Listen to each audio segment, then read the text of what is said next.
अस्सलामुअलैकुम दोस्तों, मैं हूं गुलाम मुस्तफ़ा और आप देख रहे हैं शायान वीडियो। जगह जी लगाने की दुनिया नहीं है, ये इबरत की जा है, तमाशा नहीं। कल यानी कि 6 फरवरी तुर्की के अंदर एक हौलनाक वाक़या पेश आया जिसने तुर्की को अजार कर रख दी। तुर्की के अंदर 7.6 शिद्दत के ज़लज़ले ने 9 शहरों में क़यामत ढा दी है। शाम, लेबनान, उर्दन और फ़लस्तीन भी ज़लज़ले की लपेट में आ गए हैं। हलाकतों की तादाद 3700 हो गई है। तुर्की में अब तक 2300, शाम में 1444 और फ़लस्तीन में 15 अफराद लुकमा अजल बनकर रह गए हैं। तुर्की में 2300 इमारतें तबाह हो गई हैं। बर्फ़ानी बारिशों की वजह से रेस्क्यू ऑपरेशन में भी दुश्वारी है।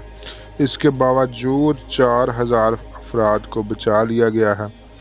तारीख़ के तेज़ तरीन ज़लज़ले पर मुल्क भर में 7 रोज़ा शोक का ऐलान कर दिया गया है और सिर्फ 3 दिन पहले यानी कि 72 घंटे पहले तुर्की के ज़लज़ले के बारे में जो पेशेनगोई की गई थी, इस पेशेनगोई में बताया गया था कि तुर्की के ईस्ट यानी कि शुमालिया तुर्की में इतनी शिद्दत का ही ज़लज़ला आएगा। और कैसा इत्तेफाक कह लें या क्या इसे पेशेनगोई कहें, क्या इसे कहें कि उतनी ही शिद्दत का और उसी एरिए में ज़लज़ला आया है जिस पेशेनगोई जैसी कि पेशेनगोई हुई थी।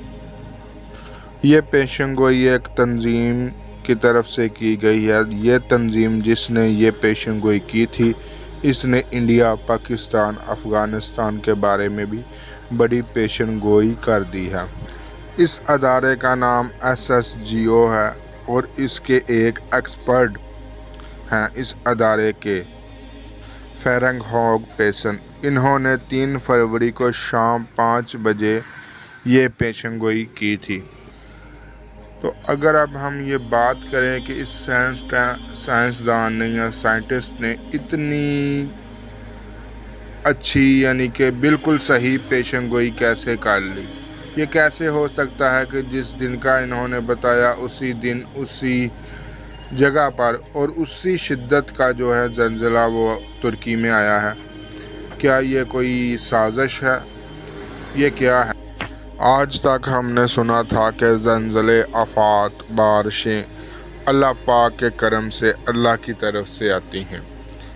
लेकिन अब साइंस इतनी तरक्की कर गई है कि अब आर्टिफिशियल रेन, आर्टिफिशियल अर्थक्वेक यानी कि आर्टिफिशियल बारिशें, आर्टिफिशियल ज़लज़ले भी ला सकते हैं और ये टेक्नोलॉजी भी बन चुकी है।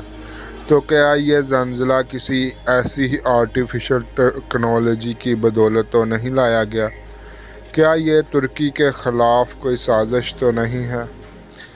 क्योंकि हम सब जानते हैं कि 2023 में जुलाई के बाद तुर्की का एक जो मुआहदा लौज़ान था वो ख़त्म होने वाला है।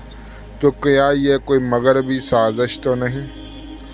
इस पर अभी तहकीक चल रही है। जैसे ही इसमें तहकीक में से हमें कोई ख़बर मिलती है, हम आपके साथ ज़रूर शेयर करेंगे। आखिर में आपसे गुजारिश है कि तुर्की में शहीद होने वाले मुसलमानों के लिए एक दफ़ा अलहम शरीफ 3 मरतबा कुल शरीफ पढ़कर उन्हें स्वाबिदरान भेजें।